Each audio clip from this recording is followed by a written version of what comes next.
Hello YouTube, this is Morgan Airspeed Prime here with my next Avatar discussion topic video.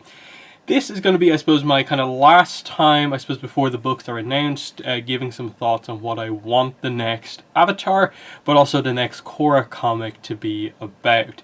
Now, I know if you've been following my channel, you've probably been like, you've talked about this a bunch of times, even just this year. In that you probably know some of the stuff I'm going to mention, but I think it's important to, just prior to the announcements, get out some thoughts here to compare with what they're going to be when they are announced.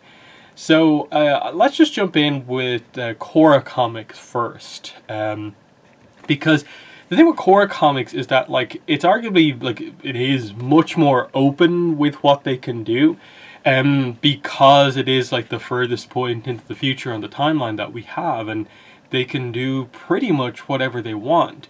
So I think the first thing to note is that obviously we still have to get the end of Ruins of the Empire. Ruins of the Empire Part 3 is just a few months away. And realistically, it's not going to be the be-all, end-all for Kuvira's arc. Kuvira's arc is not going to be fully resolved, done and dusted in Part 3. There's just not enough time. That's going to get it started, and Kuvira is going to sort of be, I think, a project character for the Korra comics as they go forward. Because of that, I don't think the next Korra comic is going to be about Kuvira. We might see her here or there, but I really don't think it's going to be like another Kuvira-centric book. I think they're going to take a little bit of a break from that and come back to it somewhere down the road, depending on how Ruins of the Empire ends it. And you take that out of the picture, what else really is there? Well, in terms of Korra and her goal as the Avatar, the main thing that she has to work on in terms of bringing balance to the world is the human and spirit dynamic. That is the one thing that was kind of left super open at the end of the series in terms of a very clear cut. Humans and spirits aren't really getting on for the most part. Obviously, certain spirits, certain humans, it's fine. But in general, there seems to be problems, as we saw in Turf Wars, which for the most part didn't really do a particularly great job at touching on the topic beyond just, once again, the spirits are being kind of pretty unreasonable. How is Korra going to break through? So they could absolutely commit to a story that's very spirit world focused, and we finally commit to let's actually try and resolve this. I think the problem is that is maybe a difficult story to construct in terms of what sort of an event leads to finally finding some level of peace and balance between humans and spirits after everything that happened. Do you just have a negotiation? Or what? And for me, I've always thought of it as I think you need to bring in some of the more noted spirits. We have that dragon sort of eel spirit as the guy who's sort of speaking for the spirits right now, and he seems very unreasonable, but it also is why is he speaking for them? Where's your Wan Shi Tongs and these other noted spirits, memorable spirits? And this is where I think that what you probably need to do in this one is really introduce a lot more spirits who are characters along the lines of an Ai, who, why not reintroduce Ai as a thing, and that he was Wan's friend, as the origin of sort of human spirit sort of relationships. Why not bring him back into things? Those type of questions. I'd like to know what an Iroh, say he's still in the spirit world, what he thinks of just the current relationship between the physical world and the spirit world. There's options that you have with a story like that to resolve it, and that immediately it would bring Jinora pretty heavily into focus as someone who is very spiritual, has a good relationship with the spirits. And it just opens the door to have those other more spiritual characters involved, just to have more characters speak. The problem with that one though is that it could be a very overly specific story. Perhaps it might not involve that many characters in terms of not all of the team Avatar is particularly spiritual. So do you involve them just to involve them, or do you lock it into just the spiritual characters? Plus, it's one of those ones where is that more of a long-term storytelling thing rather than a thing you focus a specific story on? Either way, it's a topic I want the comics to cover coming up. the most obvious thing that I think most of the fans want to see is to finally have our characters go to the Fire Nation in Korra's era. And this is where, obviously, the key characters to focus on here are Fire Lord Izumi. Introduce her daughter, who we know exists, but like we don't know anything about. Introduce that character and just tell us more about the Fire Nation, because we have a sense now from like the Avatar comics which have touched on it, of like where the Fire Nation is in the immediate aftermath of Avatar: The Last Airbender, the series. But we don't know how exactly the Fire Nation has changed after a long period of time, the 70 years between the series, and what exactly the culture is like now. And this is where like you'd want to touch on those topics of like how has how has the schools changed over the years in terms of it being very much Fire Nation propaganda. They're writing the history and villainizing even the air nomads and stuff like that. How's that changed? And like, is there an effect of like the headband episode, like Aang appearing? That would be a nice little reference to have in there. But just in general, you want to see that, like, okay, well, what's life like for like normal Fire Nation people? How are things different within the royal family, within the capital?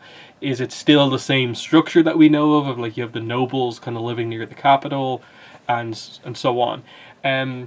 It's an opportunity to bring General Iroh back into things, because like he was a character like we saw a few times in like book one. He was great, and then like he comes back here and there, but we haven't really got a focus on him in a while, and it would be nice to get his perspective and like confirm to us a few things of like, because he's in the military, like, is he still part of the being like in line for the throne, or because he's in the military has he sort of more or less given that title away? So his his sister, I suppose, is she actually the one who's next in line for the throne?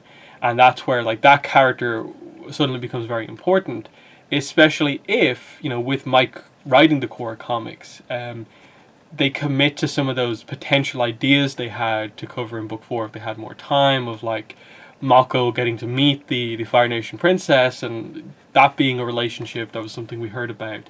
That'd be a cool thing in that like the brothers ultimately, Mako and Bolin, have a connection to the Fire Nation. We kind of explored their Earth Kingdom connection, but what about the Fire Nation side of things? Their mother, where is she from?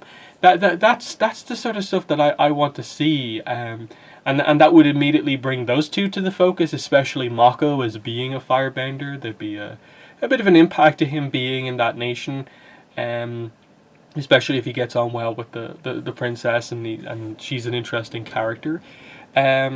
That seems like an obvious go-to of like you have a lot of sort of very underdeveloped parts of Korra, in that like we don't know Izumi all that well. What's she like? What is her dynamic like with Tenzin, like the children of Aang's team Avatar? What's their dynamic like with each other? Lin, Tenzin, Izumi, how close are they, or potentially not close? What are the dynamics and so on?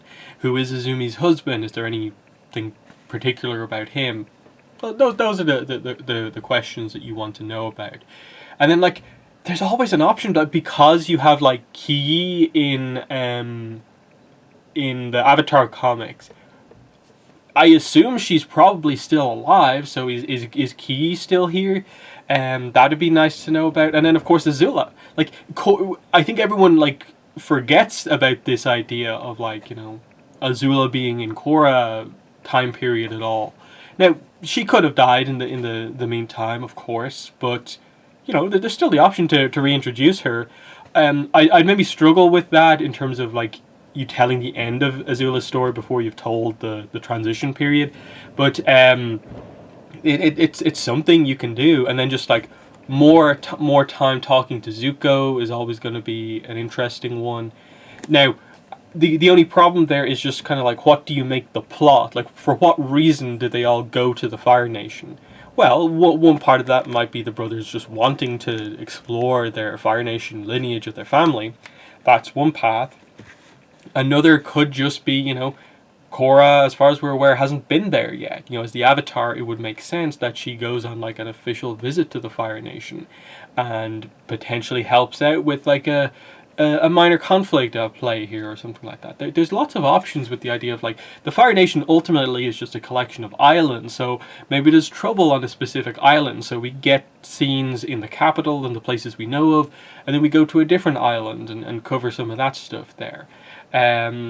There's those type of things you definitely have, and like there's still options to tell stories with some of the other characters in the like regards to like Zuko. If you involve him heavily in the story, you could potentially confirm or not confirm that he can do lightning generation.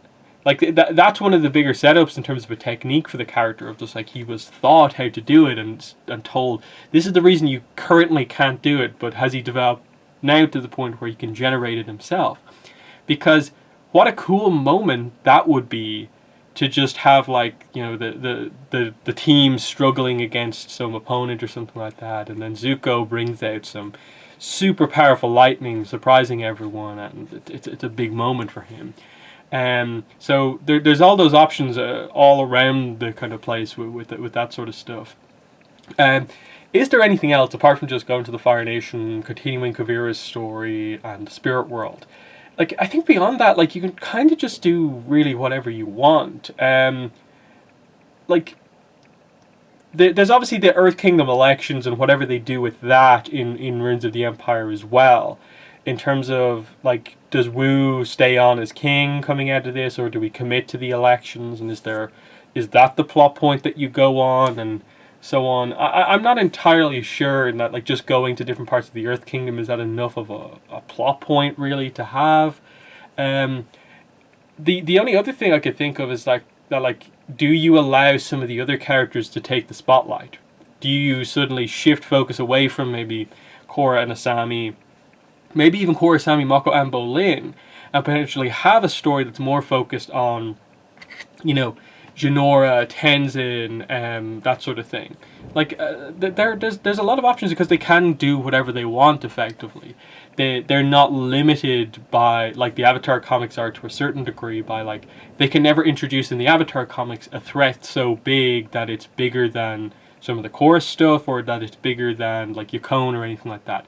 They can't do that because it's already sort of set in stone what some of the key events are. So they have to keep it, you know, small-ish. Whereas with Korra, you could always introduce another like big villain and have a kind of a book 4 basically, a book 5 type villain in the comics.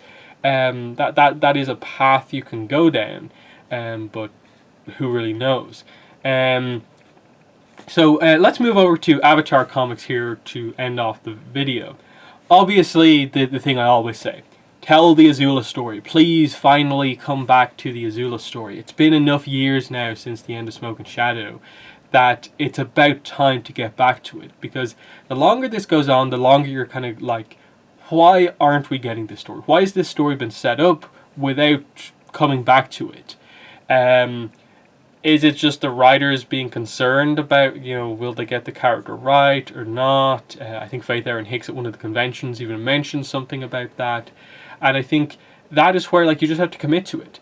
And that's where you can always give Gene Yang praise as an author for writing these comics. Of like, he came straight in, first Avatar comic on board, and was willing to do some kind of big stuff, surprising stuff with the characters, risky, but it paid off. And a lot of those earlier comics work because the characters are actually going through some stuff. Imbalance in the grand scheme of things was very, very safe.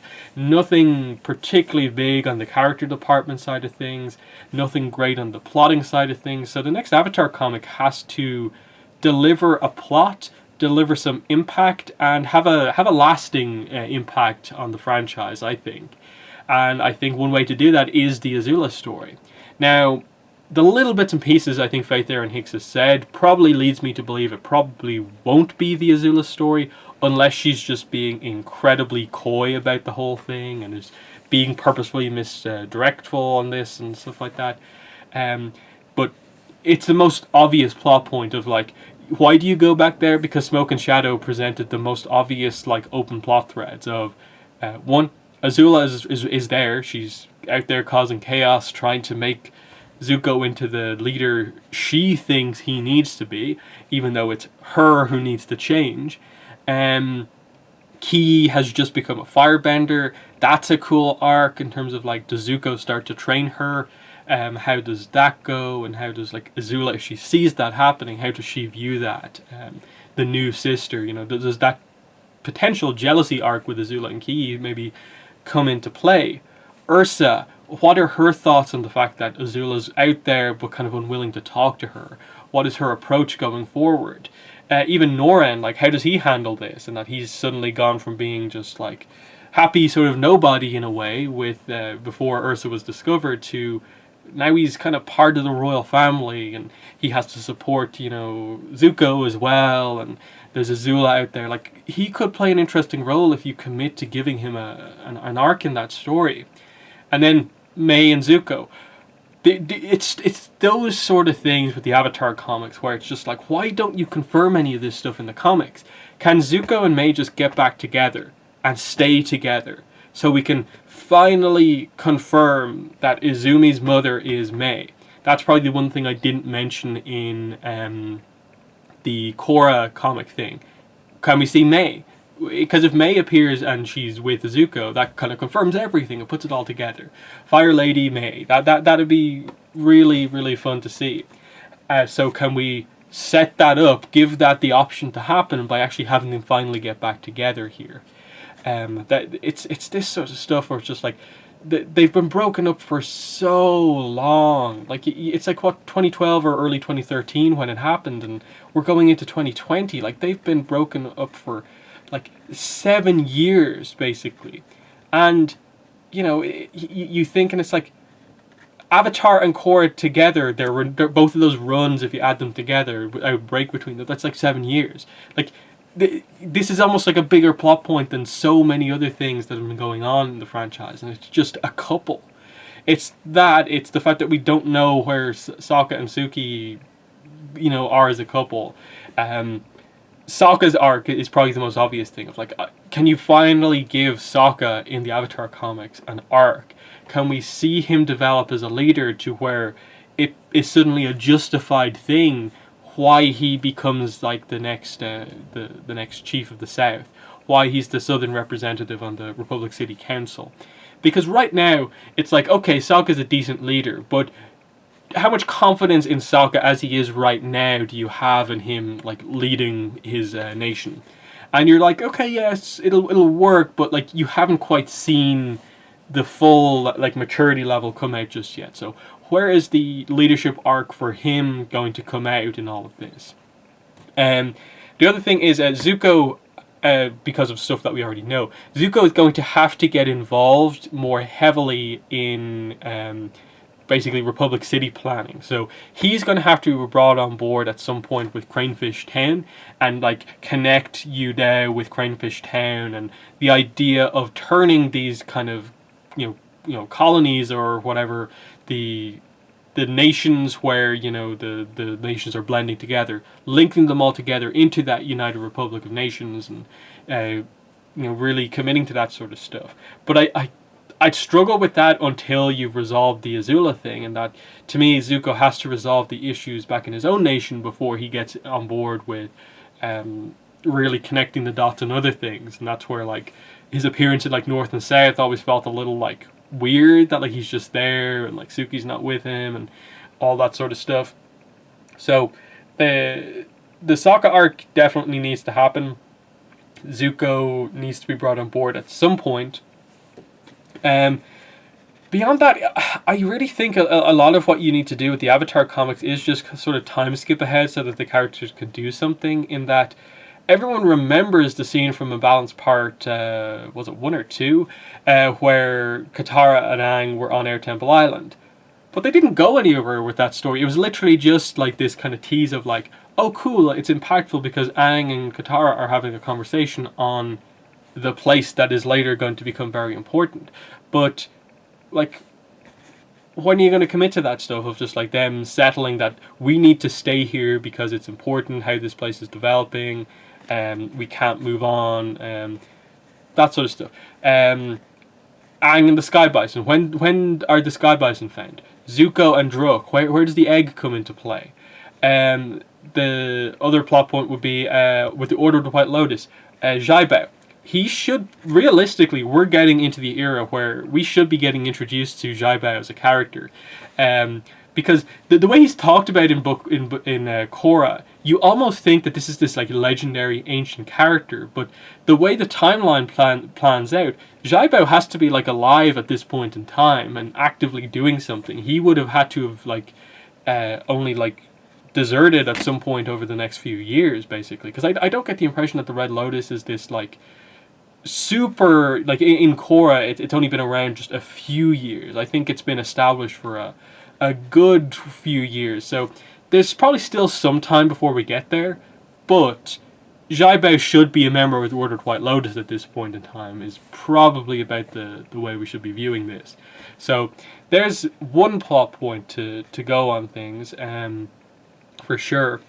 Will they go back to the Water Tribe stuff? I'm not sure, because again, this is where you get into like how interesting is it going to be if we just have a plot point that is literally just, oh, we finally built our big port so we can be more connected to the world. Great, like it's just building a thing that's going to help going forward. It's not exactly like an arc or a story necessarily. I'd like to see Hakoda and Melina again and see where their like relationship is going, and like the idea of like you assume those two are going to get married at some point. That's going to be maybe an interesting moment in the comics when it happens, if it happens. But is there a story big enough to tell to warrant going back to the Water Tribes again? And I'd be kind of like, do we go Earth Kingdom and reintroduce like King Boomy?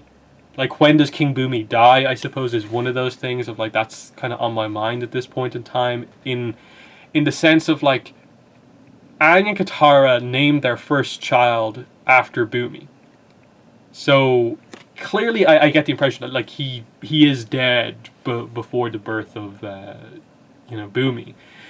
So when does that happen? Does it happen closer to where we are right now, or is it much closer that like Boomy lives to be more like 150 or something like that? So is Boomy going to be alive another 40 years, or is it only another handful of years? Because like we don't know if he's doing the same technique that like Kyoshi and Lao Ji are doing from like the Kyoshi novel, to that's why he's able to still be so active despite his age. That would be something to kind of connect some dots. And then just like Ordered White Lotus, like, is it time to tell a story with them? Do you do more of a maybe search style story where there's only maybe a minor story with the main characters in the present day, but it's more about telling a story from the past through like an extended flashback? There's always those sort of options if you want to. I'd be all for the Avatar comics like going a little bit more experimental, of like, hey, this comic is actually just a flashback, a flashback sequence. It's just Iroh when he was younger or something like that. I'd be interested in that. Like, I don't think that it necessarily has to just be an Aang and the crew story of whatever happens next. But yeah, like the Avatar comics, the main thing they need to do is just like deliver a story that matters. I want to see a character arc. I want a plot that is important. I don't want to see just like another fairly minor, mundane villain, just creating some very minor conflicts for our characters, and then it's mainly the newly introduced characters who are getting the development, basically the Rue and Imbalance stuff. I want to actually see our characters really develop and change and cover the ground that people want to be covered.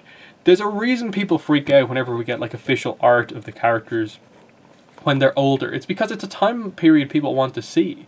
They want to see all those fun moments and those kind of dramatic moments when the characters are older, of like what they're like as parents in those kind of early days, and what their weddings were like, and all that sort of stuff that you maybe consider to be a little bit like fan servicey, but that's what we want to see. We want to see that stuff more than just Here is stage 34 of 64 of the creation of Republic City, as we do all this politics and we build this infrastructure, and it's like, you know, we're here about characters, world building, lore, not really just about building a city step by step.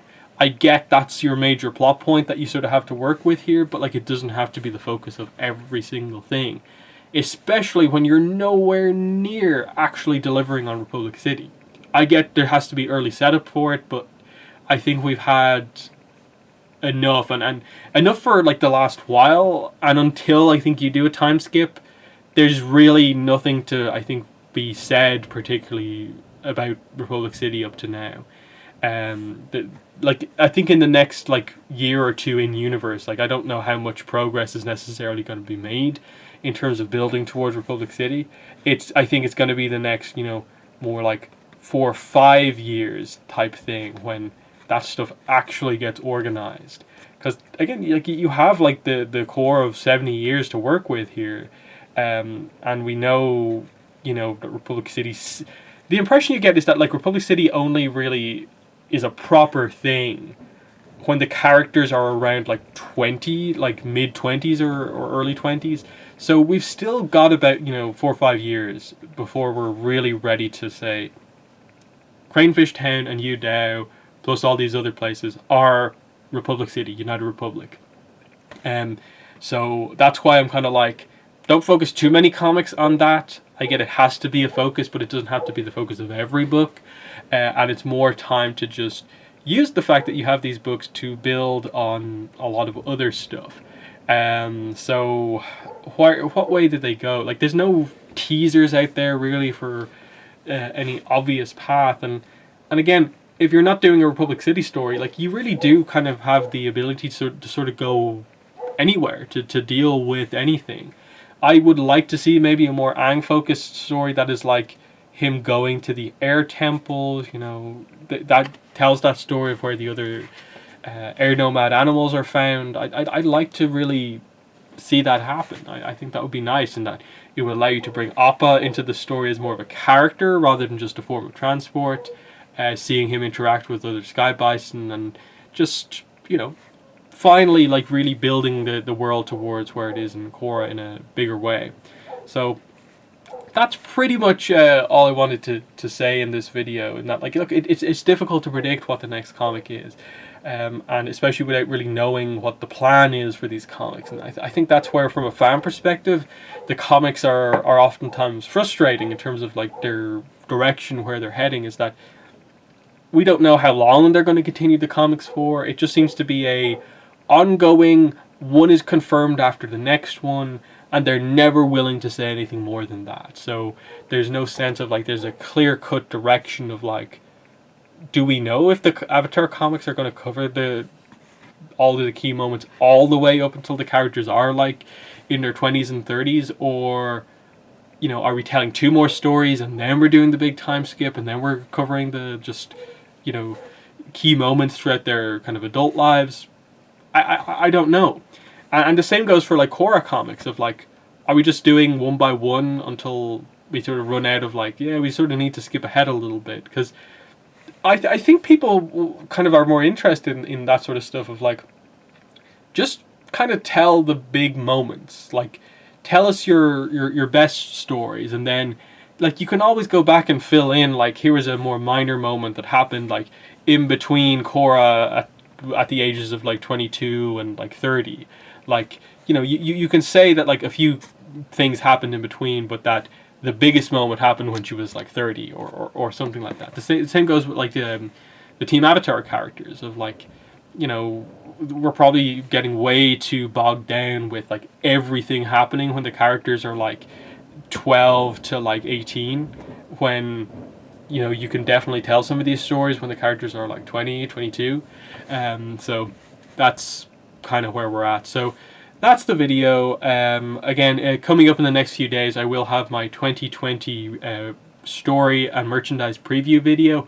I'm just waiting until the absolute last minute, just in case there are some, end of year announcements, because there's a lot of stuff we are kind of waiting for on that front, like covers and books to be announced. So I don't want that video to be out of date like the second I put it live. So I'm just waiting until absolute last minute pretty much for that one. But yeah, that's been the video. Thanks for watching, and bye.